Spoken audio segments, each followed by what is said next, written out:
নমস্কাৰ, সকলোকে স্বাগতম জনাইছো আৰু আশা কৰিছো আপোনালোক ভালে আছে। মানুহ মাত্ৰেই ভুল এষাৰি কথা আছে, আমি সকলোৱে জানো।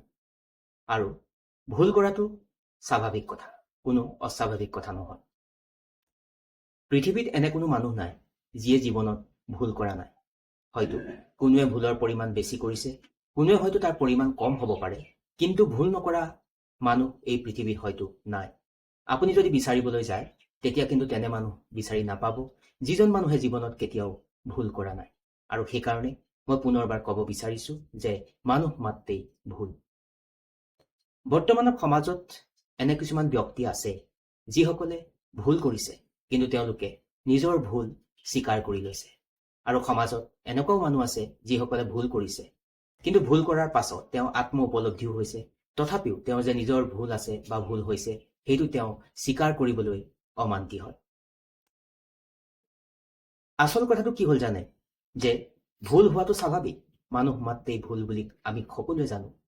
আপুনি ভুল কৰিছে, কিন্তু আপুনি গম পাইছে, আপুনি জানিব পাৰিছে যে আপোনাৰ ভুল হৈছে, সেই কথাটো আপুনি জানিবলৈ সক্ষম হৈছে, কিন্তু আপুনি সদায় তেতিয়া আপোনাৰ ভুল স্বীকাৰ কৰাৰ প্ৰয়োজন আছে। আৰু সেইকাৰণে হেম বৰুৱাদেৱে এষাৰি কথা কৈছিল, জাবৰ সাৰিলে যেনেকৈ ঠাইখিনি পৰিষ্কাৰ হয়, ঠিক তেনেকৈ আপুনি আপোনাৰ ভুল স্বীকাৰ কৰিব পাৰিলে আপোনাৰ মন শুদ্ধ হ'ব। আপুনি ভুল কৰিছে কোনো ডাঙৰ কথা নহয়।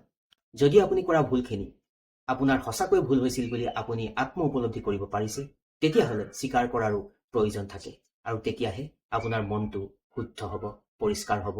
যেনেকৈ জাবৰখিনি সাৰিলে ঠাইখিনি পৰিষ্কাৰ হয়, ঠিক তেনেকৈ আপুনি আপোনাৰ যদি ভুলখিনি স্বীকাৰ কৰিব পাৰে, তেতিয়া আপোনাৰ অন্তৰ বা আপোনাৰ মনটো পৰিষ্কাৰ হ'ব বা শুদ্ধ হ'ব। গতিকে এইখিনিয়ে ক'লো।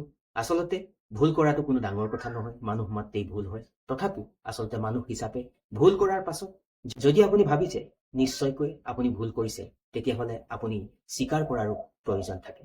এইখিনিয়ে ক'লো। পুনৰবাৰ সকলোকে শ্ৰদ্ধা জনাই পুনৰ লগ পোৱাৰ প্ৰতিশ্ৰুতিৰে আজি সামৰিছো। সকলো ভালে থাকিব। নমস্কাৰ, টেক কেয়াৰ।